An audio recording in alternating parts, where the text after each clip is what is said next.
Bonjour à toutes et à tous. Alors aujourd'hui, nous allons parler de la distance entre un point et un plan de l'espace dans le cadre du projet vectoriel. Vous trouverez dans le descriptif de la vidéo un polycopié en format PDF ainsi que un lien vers mon blog où vous pouvez trouver divers documents. On va commencer par établir une formule et ensuite on traitera un exercice.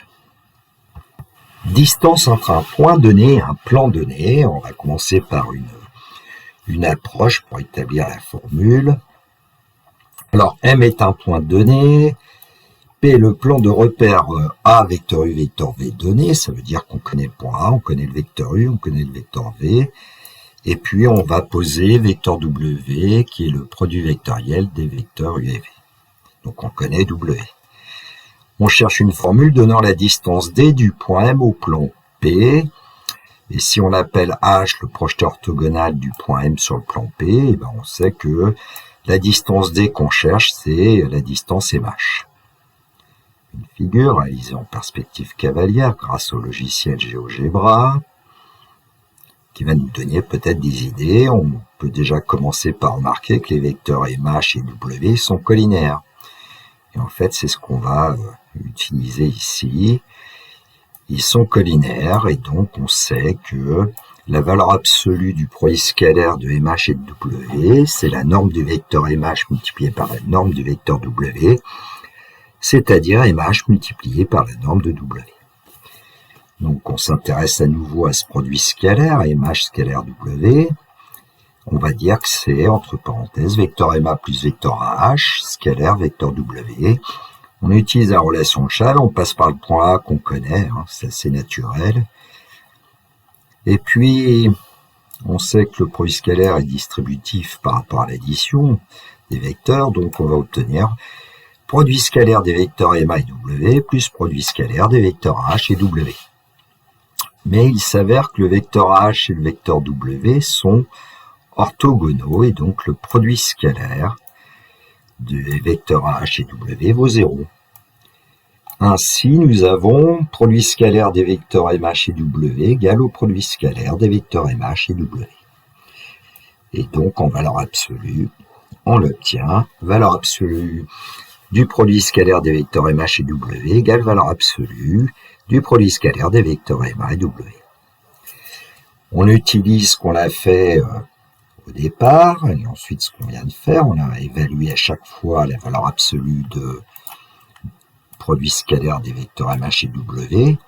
Donc on en déduit que MH, facteur de norme de W, c'est égal à la valeur absolue du produit scalaire des vecteurs MA et W. Alors on connaît W, on pourra calculer sa norme. On connaît le vecteur MA aussi, donc on pourra calculer le produit scalaire des vecteurs MA et W, ainsi que la valeur absolue, donc on connaîtra MH. La propriété, où les données sont les mêmes que dans l'approche, la distance du point M au plan P est égale à valeur absolue du produit scalaire des vecteurs MA et W divisé par la norme de W. Voilà, on a une formule de distance d'un point à un plan. Alors, avant d'aller voir l'exercice, on va établir une autre propriété. On est toujours dans les mêmes conditions, les mêmes hypothèses. M est un point donné, P est le plan de repère A, vecteur U, vecteur V donné, et puis on pose vecteur W, qui est le produit vectoriel des vecteurs U et V. Si on prend un vecteur N non collinaire, au vecteur W, mais le vecteur N n'est pas le vecteur nul, alors on va pouvoir dire que la distance du point M au plan P est égale à valeur absolue du produit scalaire des vecteurs MA et N divisé par norme de N. Ce qui veut dire qu'en fait, dans la formule que nous avons établie précédemment, à la place du vecteur W, on peut mettre n'importe quel vecteur collinaire à W et non nul. Bon, on va établir la preuve tout doucement. Comme le vecteur n est collinaire au vecteur w, on va dire qu'on peut poser vecteur n égale lambda vecteur w, où lambda est un réel non nul. Et puis on va calculer le produit scalaire des vecteurs MA et N. C'est donc le produit scalaire des vecteurs MA et lambda W. Et lambda, on sait qu'il a une certaine liberté, ce qui veut dire que c'est aussi lambda facteur du produit scalaire des vecteurs MA et W. Alors la parenthèse n'est pas obligatoire, mais je préfère la mettre ici. En passant aux valeurs absolues, on va obtenir la valeur absolue de lambda facteur du produit scalaire MA et W. Et la valeur absolue d'un produit de réel, c'est le produit des valeurs absolues. Donc on va obtenir la valeur absolue de lambda facteur de valeur absolue du produit scalaire des vecteurs MA et W. Maintenant, on va passer à la norme du vecteur n. On sait que le vecteur n, c'est lambda vecteur w. Donc, la norme du vecteur n, c'est la norme du vecteur lambda w. Et puis, la norme de lambda w, on sait que c'est valeur absolue de lambda, facteur de la norme de w. Donc, on va pouvoir évaluer le produit scalaire des vecteurs MA et n divisé par la norme de n. C'est valeur absolue de lambda, valeur absolue du produit scalaire du vecteur MA et W, divisé par valeur absolue de lambda, norme de W. On simplifie par valeur absolue de lambda et on obtient qu'effectivement, la valeur absolue du produit scalaire de MA et de n divisé par norme de n, c'est la même chose que la valeur absolue du produit scalaire des vecteurs MA et W divisé par la norme de W.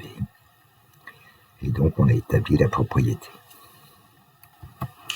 Un exercice. Alors, ABCDEFGH est un cube d'arrêt de 6. On pose vecteur I égale 1/6 du vecteur AB, vecteur G 1/6 du vecteur AD, vecteur K égale 1/6 du vecteur AE. L'espace est muni du repère orthonormé A, vecteur I, vecteur J, vecteur K, et on considère un point L qui est le milieu du segment CD. Alors, c'est une configuration de l'espace que j'ai déjà exploité dans d'autres vidéos. Bon, mais peu importe. Alors, premièrement, on va calculer le volume V du tétraèdre ABGL. Le point G n'appartient pas au plan ABCD, donc il n'appartient pas au plan ABL. Le point L, c'est mieux de CD, donc le point L appartient au plan ABCD. Question 2, calculer la distance petit d entre le point B et le plan AGL. Question 3, en déduire l'aire S du triangle AGL, puis la distance entre le point G et la droite AL. Alors, à peu de choses près, j'ai envie de dire, ce sont des questions de terminale. Bon, hormis le fait qu'on va utiliser, dans la question 2, évidemment, la formule de distance entre un point et un plan qu'on vient d'établir. Question 1, calculer le volume V du tétraèdre ABGL. Donc voilà notre tétraèdre. Alors pour calculer le volume d'un tétraèdre, on connaît une formule, un tiers de l'aire d'une base multiplié par la hauteur qui correspond à cette base. Alors si on nous demande en première question ce volume, c'est qu'il doit y avoir possibilité de trouver une base et une hauteur correspondante facile à calculer. Alors il me semble que quand on regarde à partir du point G, la hauteur issue du point G au tétraèdre, ça va être en fait GC. Bon. Et donc, si on a GC comme hauteur, on va avoir ABL comme face correspondante. Et donc, on a besoin de connaître l'aire du triangle ABL. Alors ici, ABL est un triangle isocèle en L. Et puis, si on regarde un tout petit peu la figure de droite, il est à peu près clair que le triangle ABL a une aire qui est la moitié du carré ABCD, ou sinon, vous utilisez la formule classique en plaçant par exemple le point J qui est le milieu de AB. LJ va être orthogonal à AB, et donc on peut utiliser la formule 1/2 multiplié par la base AB multiplié par la hauteur LJ. LJ, c'est la même chose que AD ou BC.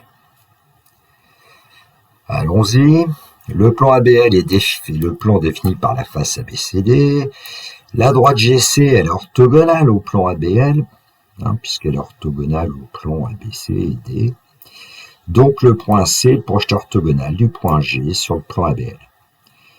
Ainsi, on peut dire que le volume du tétraèdre petit v, c'est un tiers multiplié par l'aire de ABL multiplié par GC. Donc petit v, c'est un tiers multiplié par un demi de l'aire du carré BCD multiplié par GC. Formule littérale, maintenant application numérique, on va obtenir un sixième multiplié par 6 au carré multiplié par 6, et donc le volume c'est 36. Belle année 1936. Question 2, calculer la distance petit d entre le point B et le plan AGL. Alors on a vu que dans l'introduction avec la formule de distance qu'on allait introduire le produit vectoriel de deux vecteurs qui dirigent le plan AGL. Alors j'ai choisi les vecteurs AG et AL, et donc on pose W égale produit vectoriel des vecteurs AG et AL. Alors on connaît AG, c'est 6, 6, 6, ce sont les coordonnées du point G, et puis le vecteur AL, les coordonnées c'est 3, 6, 0, sont les coordonnées du point L. Je vous laisse, on va voir pourquoi le point L a pour coordonnées 3, 6, 0. La disposition pratique pour calculer un produit vectoriel, alors j'ai placé évidemment les coordonnées du vecteur AG, première ligne, et puis allez, tout de suite j'ai reporté l'abscisse du vecteur AG, ensuite l'ordonnée du vecteur AG, les coordonnées du vecteur AL 3, 6, 0, et j'ai reporté abscisse et ordonnée du vecteur AL, puisqu'on aura besoin. Donc un petit décalage, et puis le produit vectoriel du vecteur AG et du vecteur AL, et bien on sait que c'est le déterminant des quatre nombres que je vous montre ici. Donc ça va nous donner 6 multiplié par 0, moins 6 fois 6.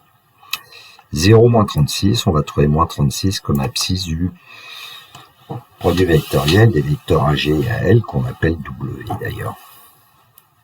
Ensuite, pour trouver l'ordonnée du vecteur W, eh ben, on va utiliser le déterminant des quatre nombres que je vous indique. C'est 6, 0, 3, donc on va calculer le 6 multiplié par 3, moins 6 multiplié par 0. Ce que j'ai indiqué évidemment dans cette case. Alors 6 fois 3, 18, moins 0, bah 18. Et pour calculer maintenant la cote du vecteur W, bah, on va calculer le déterminant des quatre nombres 6, 6, 3, 6. Donc 6 fois 6, moins 6 fois 3, et on obtient 18. Donc le vecteur W a pour coordonnées moins 36, 18, 18.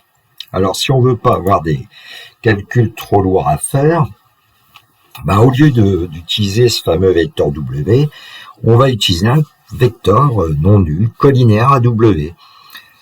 Alors, on voit qu'on peut simplifier par 18 les coordonnées du vecteur W, on divise par 18 pour obtenir ce fameux vecteur que j'ai appelé N, de coordonnées moins 2 à 1.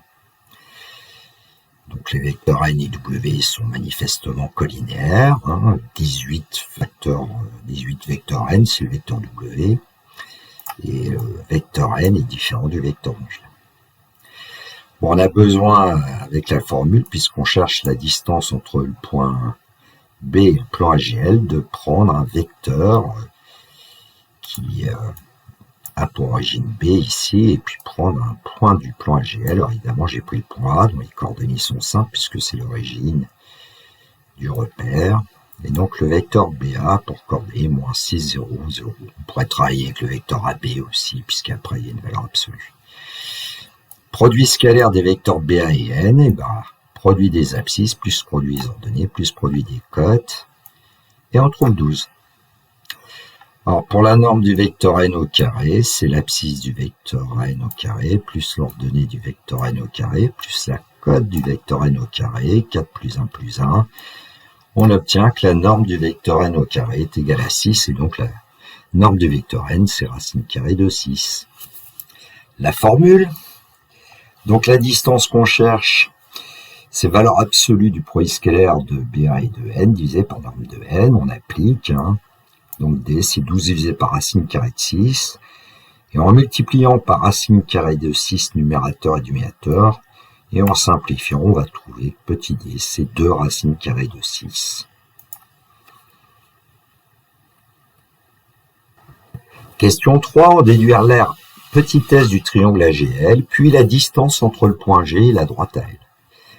Alors une petite figure réalisée avec GeoGebra. Bon bah ici on se rend compte qu'a priori il y a un angle obtus en L. Et puis j'ai appelé I le projeté orthogonal de G sur la droite AL pour faire apparaître ici la distance entre le point G et la droite AL. D'ailleurs cette distance est la plus petite distance entre le point G et un point de la droite AL. Bon alors comment on va calculer déjà l'aire du triangle AGL? Et ben, il suffit de dire que le volume du tétraèdre ABGL, c'est aussi un tiers multiplié par l'aire de AGL multiplié par la hauteur qui correspond à la face AGL, et c'est justement petit d. C'est la distance entre le point B et le plan AGL. Et V, c'est aussi 36, on l'a vu dans la première question. Et donc, en multipliant par 3, on va pouvoir dire que petit s, qui est l'aire de AGL, multiplié par d, c'est 108. Bon, ben, ça veut dire que s, c'est 108 divisé par d, pardon, et comme d, je vais plutôt prendre 12 divisé par racine carrée de 6, puisque après, on va multiplier 108 par racine de 6 sur 12, comme ça, on aura les racines carrées directement au numérateur. Donc, petit s, c'est 108 racine carrée de 6 divisé par 12, et 108 divisé par 12, ça fait 9. Donc, petit s, c'est 9 racine carrée de 6. Et on peut vérifier, GeoGebra donne une valeur approchée, 22,045, c'est une valeur approchée de 9 racine carrée de 6. Bon, GeoGebra donne aussi une valeur approchée de L, une valeur approchée de GI. Alors, comment on va trouver la distance GI? Maintenant qu'on connaît l'aire du triangle AGL, et ben on va exprimer l'aire du triangle AGL de cette façon-là. On va dire que c'est 1/2 de la base AL multiplié par GI. Et ainsi, on va pouvoir trouver GI connaissant AL. Alors, pour trouver AL, le triangle ADL, il est rectangle en D. Alors, ce fameux triangle ADL, voilà, je vous redonne la figure quand même pour vérifier qu'ADL est bien un triangle rectangle en D. Donc, on va utiliser le théorème direct de Pythagore pour dire que AL carré, c'est AD carré plus DL carré. Donc, AL carré, c'est 6 au carré plus 3 au carré. Et puis, AL carré, ça fait donc 45. 45, c'est 9 fois 5. Donc, on peut dire que AL, c'est 3 racines carrées de 5. Donc, j'ai déjà introduit le fameux point I, et puis on va dire que l'aire du triangle AGL, c'est aussi 1/2 multiplié par L multiplié par GI, et on sait que l'aire de ce triangle, c'est 9 racines carrées de 6. Alors, en multipliant par 2, on va obtenir L multiplié par GI égale 18 racines de 6. On sait que AL, c'est 3 racines de 5. Multiplié par GI va être égal à 18 racines de 6. Et donc, on va diviser par 3 racines carrées de 5 les deux membres de l'égalité. On va trouver GI dans le premier membre. Et dans le deuxième membre, 18 racines carrées de 6 divisé par 3 racines carrées de 5, ça fait 6 racines carrées de 6 divisé par racine carrée de 5. Donc, on pourrait modifier pour ne plus avoir de radical au diminuteur, ou alors écrire ce que j'ai écrit ici, c'est aussi 6 racines carrées de 6 cinquièmes, pourquoi pas. Et donc, c'est la distance entre le point G et la droite AL.